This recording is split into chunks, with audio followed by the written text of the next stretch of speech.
रश्मी, मी आहे. काय हालत करून ठेवले स्वतःची. रश्मी, 2 दिवस झाले तू झोपली सुद्धा नाहीयेस. हे बघ, असं केलंस ना तर तुझी तब्येत अजून खराब होईल. मला खूप भीती वाटतेय रे आकाश. मला वाटतं की मी जेव्हा झोपून जाईन आणि मग मी झोपेतच उठून चालायला लागेन आणि या घरातल्या वस्तूंना नुकसान पोहोचवलं तर. काय लहान मुलासारखं बडबडतेस तू. या घरातली कोणतीही गोष्ट तुझ्याहून मोठी नाहीये. आणि हो, तुला काहीच झालं नाहीये. तू अगदी ठीक आहेस, कळलं. हा झोपेत चालायचा आजार काही मोठा आजार नाहीये.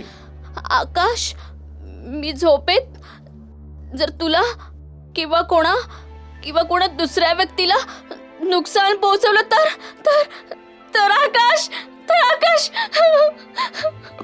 रिलॅक्स रश्मी. हे बघ, असं काहीच झालं नाहीये, असं. तू झोप. हा, मी आज पूर्ण रात्र तुझ्याकडेच बसून राहणार. तू जशी झोपेत चालशील ना, मी तुला उठवेन. हा, घाबरायची अजिबात गरज नाही. हा, ए रश्मी, तुझ्यापेक्षा महत्वाचं या जगात दुसरं काहीच नाहीये. हा, ठीक आहे. झोप, रिलॅक्स. ओके, चल झोप.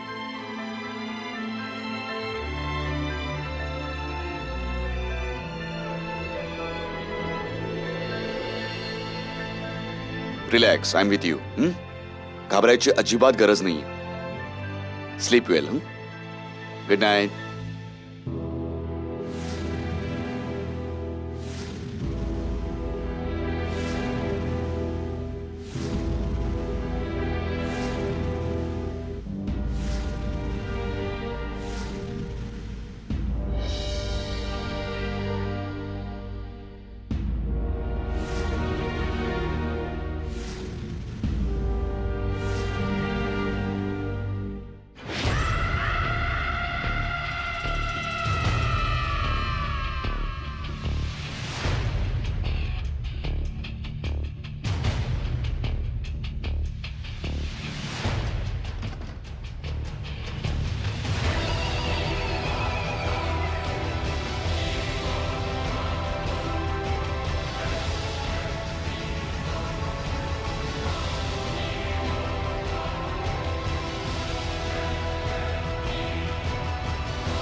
रश्मी, रश्मी,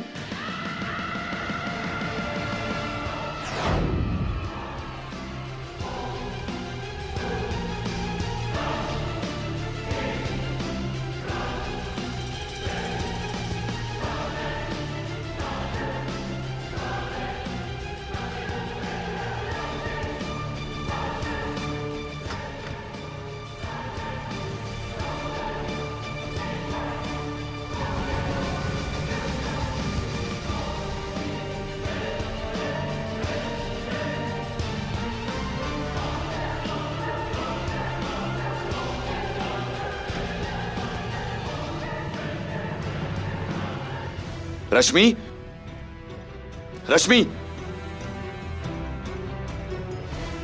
रश्मी,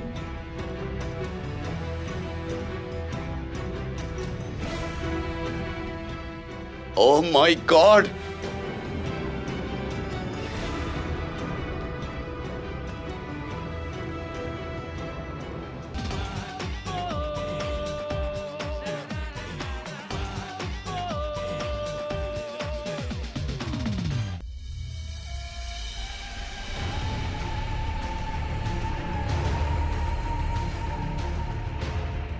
सगळीकडे शोधलं, कुणाच ठाऊक कुठे निघून गेली.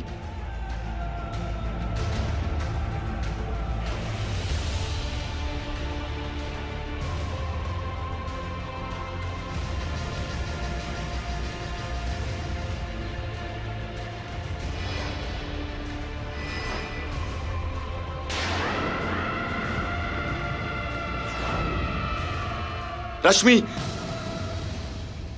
रश्मी, रश्मी, मारून टाकलं, मारून टाकलं. कोणाला मारलं, कुठे मारलं, हे हे सगळं काय चाललंय? मी त्याला मारून टाकलं. आकाश, आकाश, मी वेडी झालीये. आता मला फाशी होईल. पोलीस पोलीस मला धरून घेऊन जातील. मला फाशी होईल. मला पोलिसांची खूप भीती वाटते. आकाश, आकाश, मला पोलिसांची खूप भीती वाटते. नाही रश्मी, आकाश, हे बघ, तू घाबरू नकोस. मी आहे ना तुझ्यासोबत. काही होणार नाही, काही होणार नाही तुला. ओके ओके, मी आहे ना तुझ्यासोबत. Relax relax. उठ उठ उठ उठ.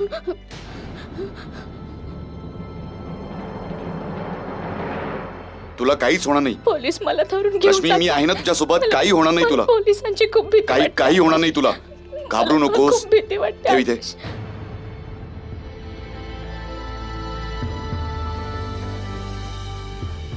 मी मारून टाकलं त्याला. पोलीस पोलीस मला धरून घेऊन जातील. मला मला फाशी होईल. आकाश, घाबरू नकोस रश्मी, काही नाही होणार. मारून टाकलं. मी खून केला. मी खूनी आहे. रश्मी, काही मी झालं मारून नाहीये. काही होणार नाही. चल तू माझ्या बरोबर. पोलीस मला घेऊन जातील. नाही, काही नाही होणार. फाशी होईल मला. चल. मला फाशी होईल.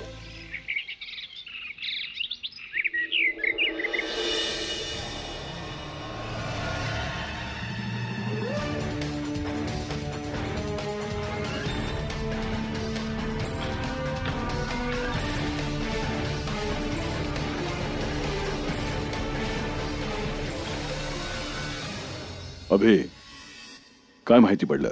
या माणसाच्या खिशातून आम्हाला ग्लोबल कॉल सेंटरचं एक कार्ड मिळालंय. त्यावर याचं नाव संतोष आहे. याचा अर्थ असा की हा संतोष कोणत्या तरी कॉल सेंटर मध्ये काम करतो आणि एवढ्या रात्री तो कदाचित ड्युटीवरनं घरी येत असेल किंवा ड्युटीवर तो जात असेल. चीफ, हे बघा, याच्या डोक्यावर मागे एक जखम आहे आणि याच्या पोटावर बघा. असं वाटतं चाकूने खूप वेळा वार केला गेलाय. अभि, मला वाटतं की या संतोषवर कोणीतरी आधी चाकूने वार केले असतील आणि मगच जोरात याला धक्का दिला असेल, ज्यामुळे हा कोणत्या तरी दगडावर जाऊन आपटला असेल. नाही चीफ, मला वाटतं आधी याला धक्का दिला असावा. हा पडला आणि मग त्याच्यावर बसून चाकूने वार केले गेले. याच्या जखमांना बघून तरी असंच वाटतंय. हे बघा चीफ, या प्रेताच्या बाजूला त्या बाईची चप्पल मिळाली. एका बाईची चप्पल?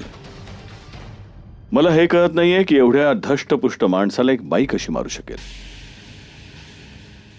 आणि यापेक्षाही आश्चर्याची गोष्ट ही आहे की त्या बाईने आपली चप्पल त्याच्या जवळ का ठेवली ते. असं तर नाही की मरण्याच्या आधी संतोषने तिचे पाय पकडले असतील आणि त्या बाईची चप्पल ह्याच्या हातात आली असेल आणि कदाचित तिला कोणाच्या येण्याचा आवाज आला असेल आणि ती पळाली असेल. साहिल, आपल्या समोर प्रश्न तर पुष्कळ आहेत, पण उत्तर फक्त एक. ही लेडीज चप्पल आणि त्यावर लागलेलं रक्त. अभि, या प्रेताला लॅबमध्ये घेऊन जा आणि याची हिस्ट्री काढायला सुरुवात कर तू. आणि साहिल, तू आजूबाजूच्या लोकांकडनं जेवढी इन्फॉर्मेशन काढायला जमेल तेवढी काढ.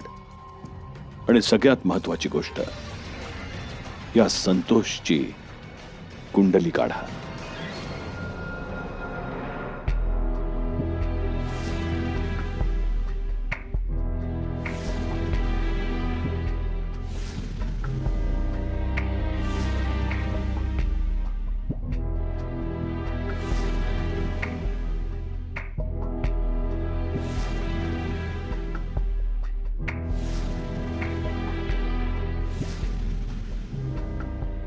कशी आहे रश्मी?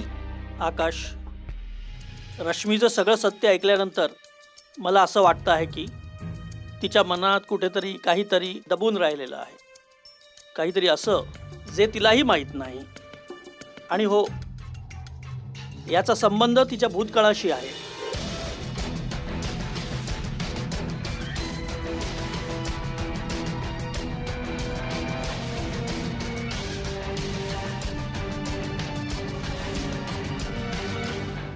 विराट, तुला तुला जो काही इलाज करायचाय तू कर. फक्त फक्त मला या आजारातून मला मुक्त कर.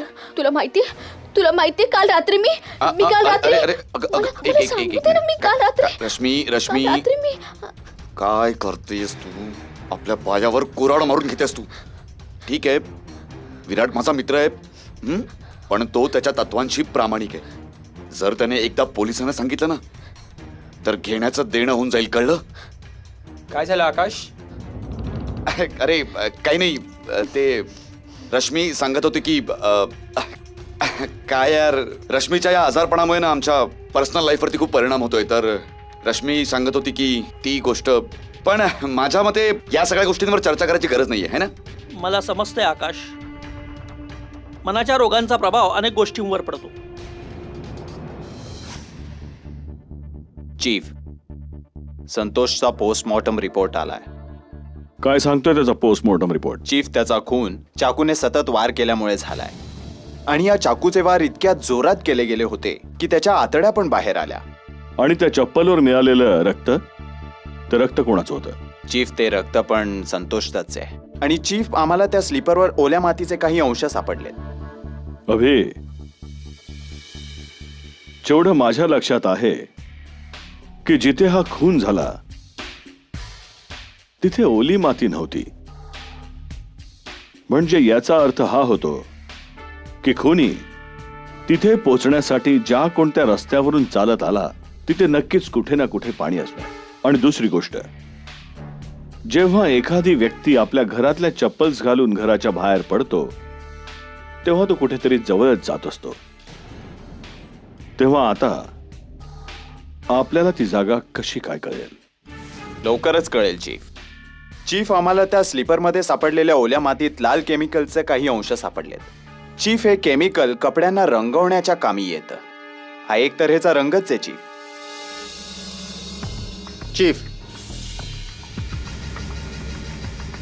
संतोषचं ना कुठल्या बाईबरोबर लफडं होतं आणि ना त्याची कोणाबरोबर दुश्मनी होती. आम्ही सगळ्यांना विचारणा केली, पण त्याच्या मृत्यूच्या बाबतीत कोणालाच माहिती नाही. साहिल, कोणतीही व्यक्ती आपली एक चप्पल हरवल्यानंतर दुसरी चप्पल घरी कधीच सांभाळून ठेवत नाही. आणि म्हणूनच आपल्याला त्या चपलेची दुसरी जोडी म्हणजे त्याचा जुळा भाऊ तिकडेच नक्की मिळेल जिथे कपड्यांवर रंग चढवण्याचा कारखाना आहे. You are funny because of you. You are so funny. अरे आकाश, ये बघ मी तुझ्या बायकोसोबत कसं फ्लर्ट करतोय. तू जळत तर नाहीयेस ना आमच्यावर? यार आकाश, मला कॉलेज पासूनच माहिती आहे तू खूप पॉझिटिव्ह आहेस. हे बघ अमन, तुला जी काही मस्करी करायची तू कर, पण आकाशबद्दल काहीही बोलायचं नाहीस, कारण जो आकाशबद्दल वाईट बोलेल तो माझाही शत्रू असेल. ही गोष्ट तू चांगलीच लक्षात ठेव.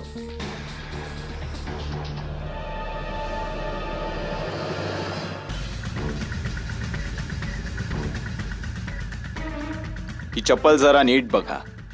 कोणी ना कोणीतरी अशी चप्पल आज नक्कीच टाकली असेल. काय झालं देवकी?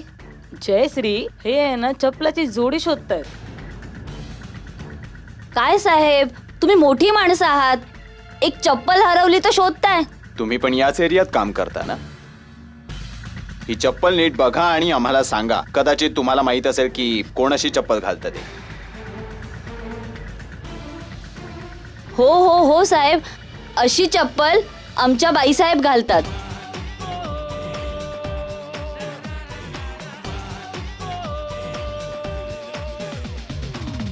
यार अमन, झोपेत चालण्याच्या या आजारपणामुळे रश्मी खूप त्रासलेली आहे आणि तिला असं त्रासात बघून मी पण नाही राहू शकत रे.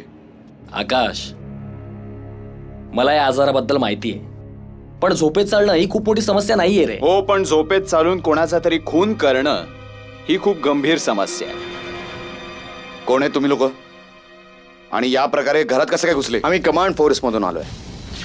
Command force?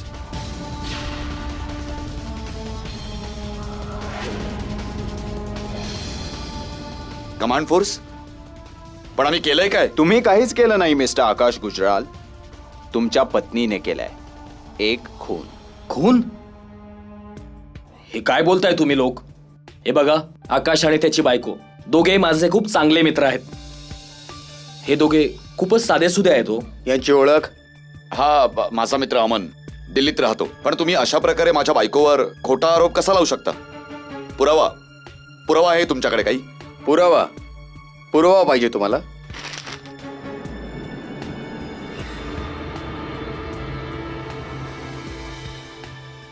ही स्लीपर तुमची पत्नी रश्मीची आहे. कमांड फोर्सच्या बाबतीत ऐकलं खूप होतं मी, पण हे नव्हतं माहिती की कमांड फोर्स एका चप्पलच्या आधारावर कुणाला शोधायला निघतील. मिस्टर आकाश गुजराल, ही चप्पल तर एक क्षुल्लक गोष्ट आहे. कमांड फोर्स एका छोट्या केसाच्याही सहाय्याने गुन्ह्याचा पूर्ण तपास करू शकतं. आता तुम्ही आम्हाला सांगा की ही दुसरी चप्पल कुठे आहे आणि ती चप्पल घालणारी तुमची बायको कुठे आहे? ही चप्पल 3 दिवसापूर्वीच देवळातून चोरी झाली होती. हो, अशा प्रकारच्या गोष्टी प्रत्येक आरोपीच्या जवळ असतात, अगदी कोऱ्या करकरी. साहेब, हे लोक असे नाही ऐकणार. या घराची व्यवस्थित झडती घे. ती चप्पल आपल्याला याच ठिकाणी सापडेल. एक्सक्यूज मी ऑफिसर, मी सुद्धा कायदा जाणतो. तुम्ही असं सर्च वॉरंट शिवाय कोणाच्याही घराची तपासणी नाही करू शकत.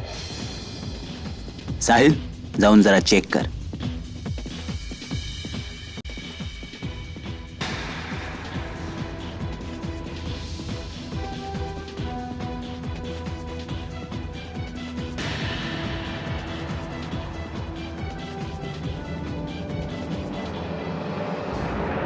ही बॅग कोणाची आहे? ही बॅग माझी आहे.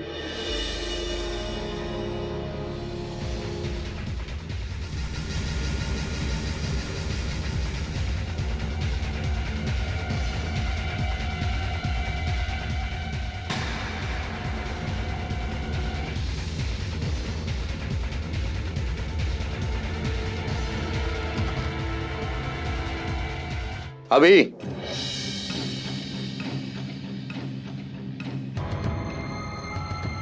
हे बघ.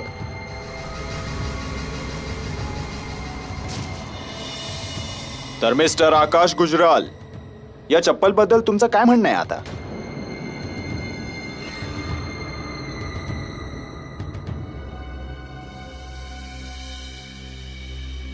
कमाल करताय तुम्ही लोक. अशा न जाणे कित्येक चपला मिळतील तुम्हाला. मग तुम्ही लोक आमच्या मागे का लागलेत?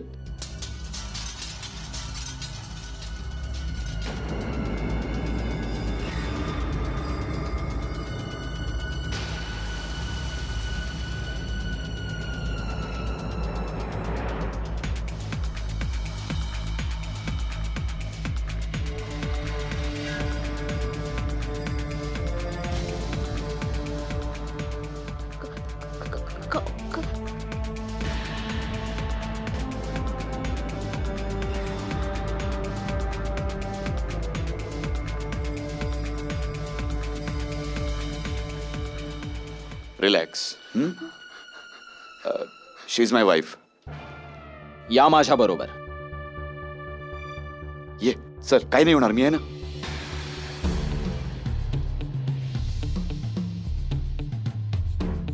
हे बघा,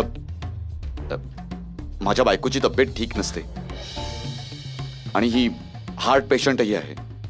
मी तुम्हाला खरं सांगतोय, हे सगळं आम्ही नाही केलं, आम्हाला कोणतरी फसवतंय. ऑफिसर, तुमच्या या इन्क्वायरीत आम्ही तुम्हाला पूर्ण सपोर्ट करू. ठीक आहे, पण जोपर्यंत आम्ही सांगत नाही तोपर्यंत हे शहर सोडून कुठेही जाऊ नका. तुम्ही पण. ऑफिसर, टोटॅलिटीमध्ये जर आपण बघितलं तर रश्मीची ही केस नॉर्मल पण आहे आणि अबनॉर्मल पण. जास्त करून अशा केसेसच्या पेशंटचे सिम्पटम्स वेगवेगळे असतात आणि रेअरहून रेअर केसेसमध्ये असं होऊ शकतं जसं रश्मी करत आहे. म्हणजे तुमचं असं म्हणणं आहे की ती कोणाचा खूनही करू शकते? हो सर, खूप प्रमाणात पॉसिबिलिटीज आहे की असं होऊ शकतं. Anyways, thank you very much doctor Virat. आता सध्या तरी तुम्ही जाऊ शकता, पण जर पुन्हा तुमची गरज भासली तर मग आम्ही तुम्हाला पुन्हा बोलवू. Thank you officer. या. या.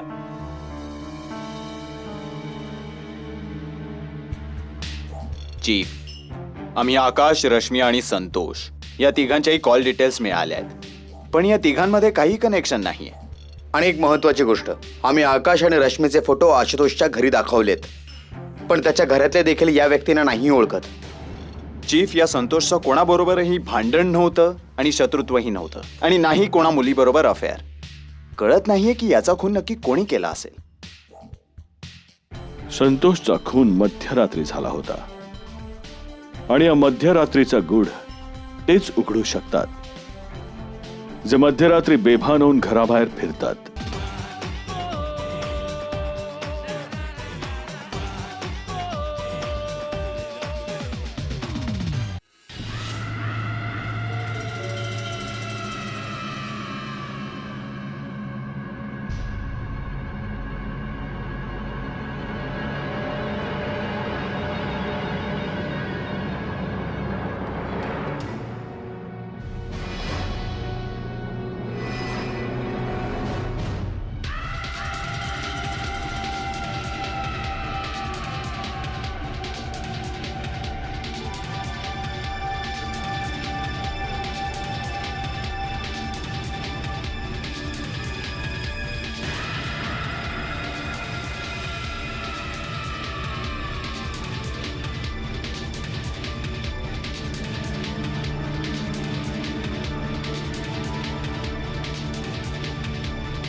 रश्मी,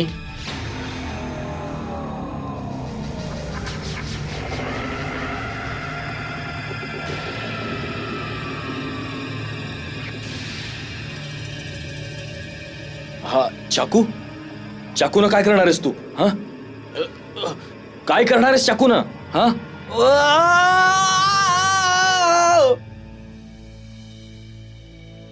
काय भाऊ, कुठे जायचंय का?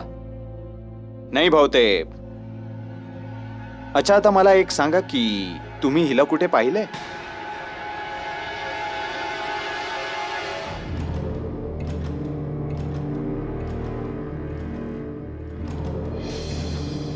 रश्मी, रश्मी, हे काय केलंस तू?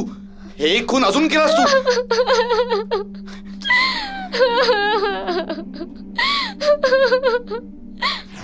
हो साहेब, मला चांगलं आठवतंय. ही तीच बाई आहे. त्या रात्री मी इथून जात होतो ना तेव्हा. थांबा एक मिनिट. भाऊ तुम्ही थांबा, मी आलो. हा त्या माणसानं मला लांब थांबवलं आणि स्वतः त्या बाईकडे गेला. मग मग काय झालं? मग साहेब थोड्या वेळानं, चला भाऊ. अरे भाऊ, मॅडमच्या पायात एकच चप्पल. ते येताना कुठेतरी पडली असेल. हे बघा भाऊ, माझं घर जवळच आहे, तुम्ही लवकर सोडा ना आम्हाला. चला please. चला बसा बसा लवकर. आणि नंतर मग मी त्यांना त्यांच्या घरी सोडलं. तुला तिचं घर तरी माहिती असेल ना? गप्प बस रश्मी, गप्प बस प्लीज. हे तू काय केलंस?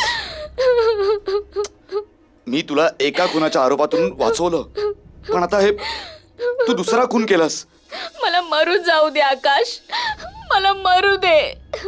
मला जिवंत नाही राहायचंय. जिवंतपणीच मी तुझ्यावर ओझं होऊन बसले नाही आकाश. रश्मी, मी दोन खून केलेत आकाश. दोन आकाश, दोन खून केले. काही झालं नाहीये रश्मी, ठीक आहे. मला जगायचं नाहीये. मी स्वतःचा खून करून घेते.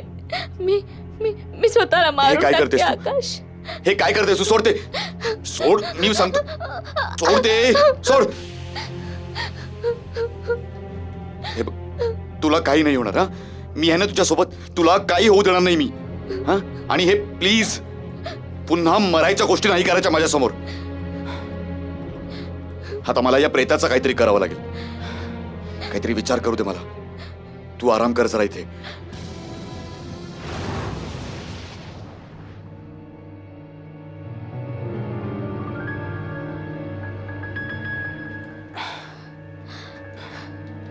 रश्मी, मी प्रेताची विल्हेवाट लावून येतो. कोणीही आलं तरी दरवाजा उघडायचा नाही, ठीक आहे?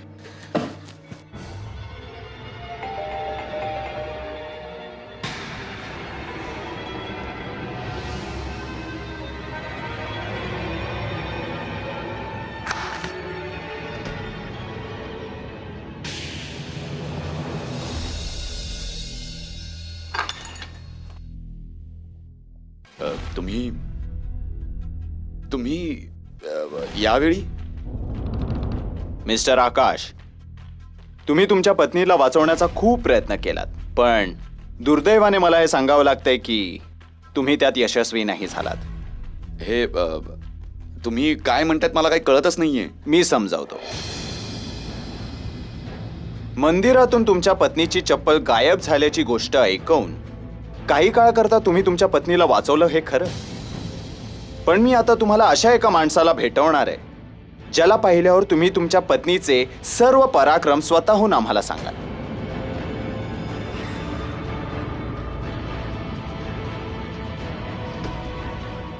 ये रे बाबा, ये ये.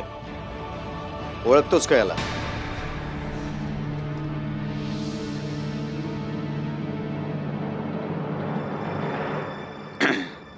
हो साहेब, हा तोच माणूस आहे जो ह्या बाईला माझ्या रिक्षातून इथं घेऊन आला होता. हे हा खोटं बोलतोय. हे आम्हा दोघांना अडकवण्याचं कारस्थान आहे. अच्छा,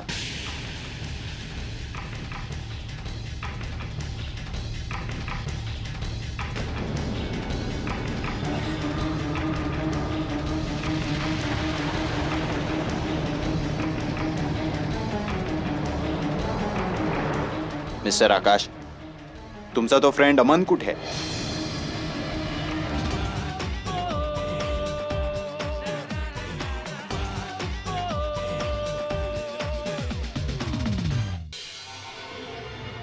मिस्टर आकाश, तुमचा तो फ्रेंड अमन कुठे आहे?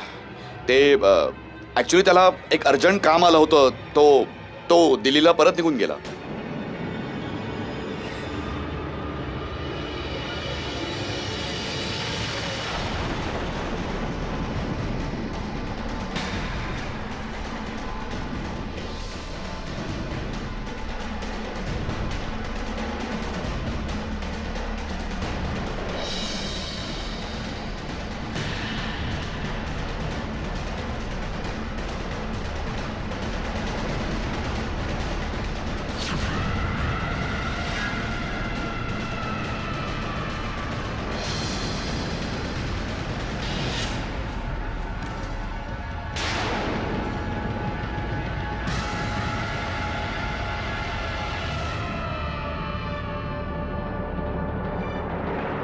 आता याबाबत तुमचं काय म्हणणं आहे?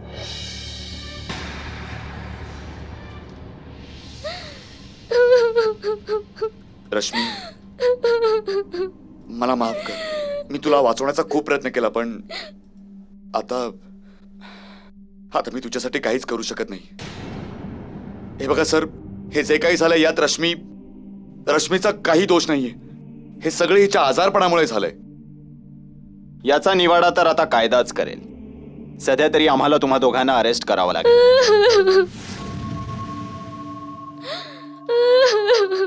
रश्मी, सोडणार नाही मी तुला. माझ्या अम्माने काय वाईट केलं होतं तुझं? काय वाईट केलं होतं माझ्या अम्माने तुझं? सोडणार नाही मी तुला. दियाजी, हे तुम्ही काय करताय? कायदा हातात घ्यायचा तुम्हाला कोणताही हक्क नाहीये. रश्मी आपल्या मर्जीने काहीच करत नाहीये. तिला मानसिक आजार आहे. ही आजारी आहे. हे सगळं ढोंग आहे हिचं. ही आकाशच्या आधी अमनला लाईक करत होती आणि अमन मला. याच गोष्टीचा बदला घेतलाय हिने माझ्या अमनला मारून.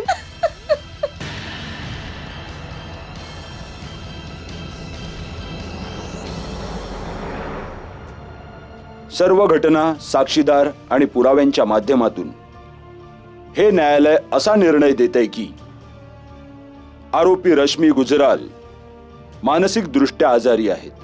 त्यामुळे त्यांच्या वेडेपणावर उपचार करावेत आणि त्यांचे पती आकाश गुजराल यांना आपल्या बायकोचे गुन्हे लपवण्याच्या आणि त्यांना मदत करण्याच्या गुन्ह्यामुळे 1 वर्षाचा कारावास घोषित करतंय.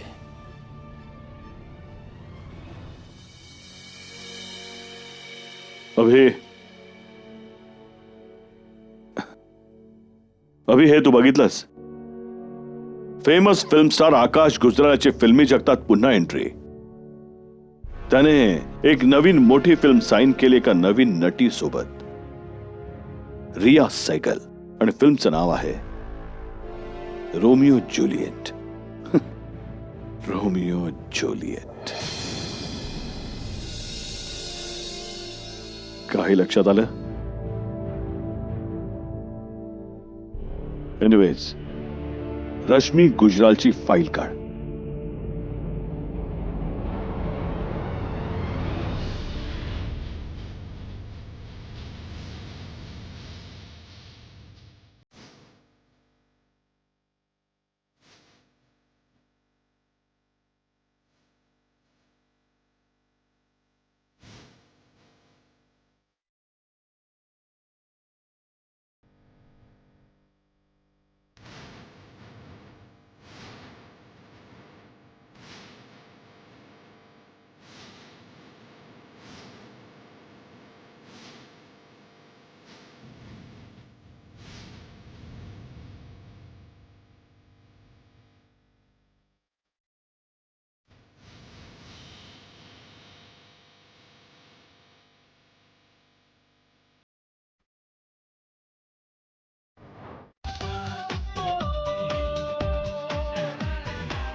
हॅलो, ती परत आलीये. तू एक काम कर, तू लवकर निघून ये. हा हा.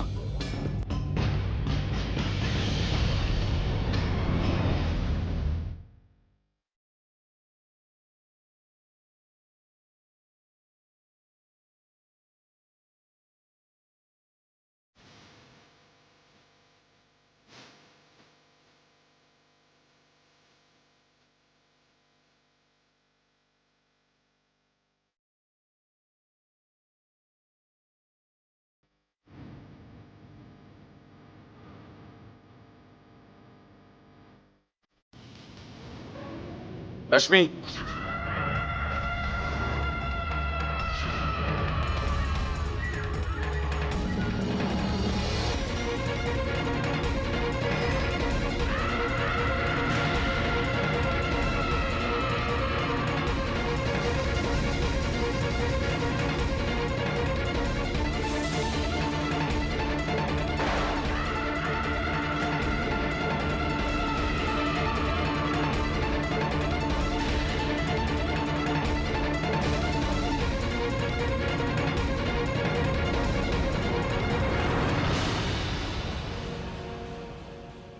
हा तर रोमिओ ज्युलिएट, तुम्ही स्वतःहून तुमची स्टोरी सांगताय की आम्ही वदवून घेऊ तुमच्याकडून? कसली कहाणी? हे हे हे काय बोलताय तुम्ही? मला काही कळत नाहीये. इतक्याने पोट भरलं की देऊ अजून एक. नाही, सांगतो. मी सगळं सांगतो. खरं तर मी आणि रिया एकमेकांवर प्रेम करू लागलो होतो. मी तर रश्मी सोबत खुश नव्हतो आणि रिया अमन सोबत. आम्ही दोघंही आपापल्या जोडीदारापासून वेगळं होऊ पाहत होतो. रश्मी आणि अमन एवढे हट्टी होते की ते सहजपणे डिवोर्ससाठी तयार नसते झाले. आणि तो बंगला आणि सगळा बँक बॅलन्स ही रश्मीच्या नावावर होता, जे तिच्या वडिलांनी तिला दिलं होतं. जेव्हा मला रश्मीच्या आजारपणाबद्दल कळलं तेव्हा मी त्याचा फायदा घ्यायचा विचार केला. रात्री जेव्हा ती झोपायची तेव्हा मी घरातली कोणती ना कोणती किमती वस्तू तोडून टाकायचो आणि सकाळी जेव्हा ती उठायची तेव्हा मी बोलायचो की हे सगळं झोपेत तू तोडलंयस. आता आम्हाला हेही सांगा तुम्ही की संतोष आनंदचा खून रश्मीने केला की तू केलास? ते मीच. त्या रात्री जेव्हा रिक्षा घेऊन मी तिथे पोहोचलो तेव्हा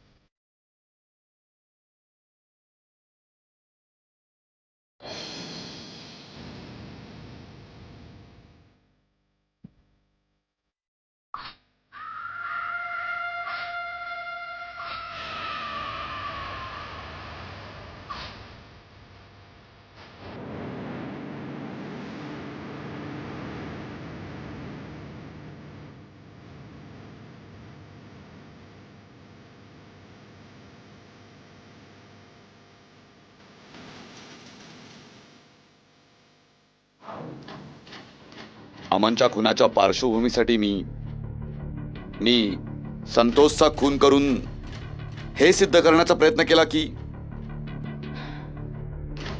माझ्या बायकोनेच अमनचा खून केला असेल.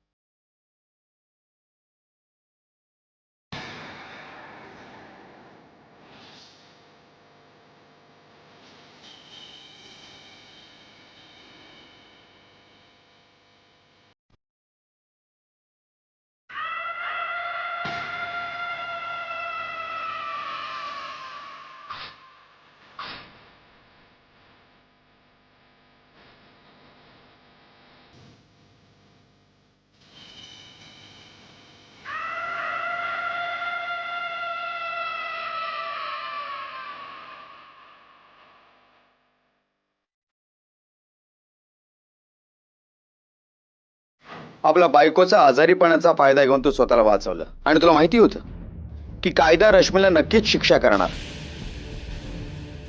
किंवा तिला वेड्याच्या इस्पितळात पाठवतील आणि जरी तिला शिक्षा झाली तर तीही अगदी थोडी. रोमिओ ज्युलिएटचा तुमच्या दोघांचा रोमॅन्टिक फोटो बघून मला काही वेगळा संशय यायला लागला. मी संतोष आनंदच्या पोस्टमॉर्टम रिपोर्टला पुन्हा एकदा स्टडी केलं आणि तेव्हा माझ्या लक्षात आलं की संतोष आनंदच्या डोक्याला मार लागल्यानंतर त्याच्यावर 15 मिनिटाने चाकूने वार करण्यात आले होते. आणि हीच गोष्ट मला खटकत होती की काय रश्मी 15 मिनिटापर्यंत कोणाची वाट बघू शकते?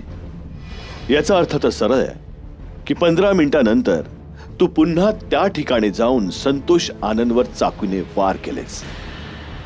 हिप्नोथेरपीच्या दरम्यान रश्मीने आम्हाला हे सांगितलं की सतत तू तिच्या डोक्यात एकच गोष्ट भरवत होतास की तिला एखादा मानसिक आजार झालाय. तुझं तिच्यावरचं प्रेम तर वरवरच होतं. आकाश, आकाश, मी तुला देव मानलं होतं आणि तुझ्या प्रत्येक गोष्टीवर मी विश्वास ठेवला आणि त्याबद्दल तू मला इतका मोठा घात केलास. रिया, तुम्ही दोघांनी मला तुमच्या नात्याबद्दल सांगितलं असतं तर मी केव्हाच तुमच्या दोघांच्या आयुष्यातून निघून गेली असती आणि माझं सगळं काही तुझ्या नावावर केलं असतं मी.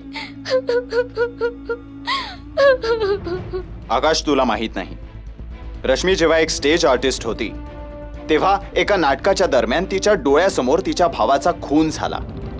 तेव्हा ती आपल्या कॅरेक्टरमध्ये होती. फक्त 10 वर्षांची होती ती लहानपणीची घटना, तिचा मानसिक आजार झाला आणि तू त्या आजाराचा फायदा घेतलास. आणि आकाश, तू तुझ्या पत्नीच्या ज्या आजाराचा फायदा घेऊन आपलं ध्येय पूर्ण केलंस त्याच आजाराचं नाटक करून आम्ही तुम्हा दोघांना रंगे हात पकडलं. आकाश आणि रिया, तुम्ही दोघं प्रेमात आंधळे होऊन आपल्याच माणसाला धोका दिला आणि कायद्याला फसवलं. आता तुम्ही दोघेही आयुष्यभर रोमिओ आणि ज्युलियटचं कॅरेक्टर प्ले करत राहा तुरुंगात सुद्धा जर फाशीपासून वाचलात तर. घेऊन जा यांना.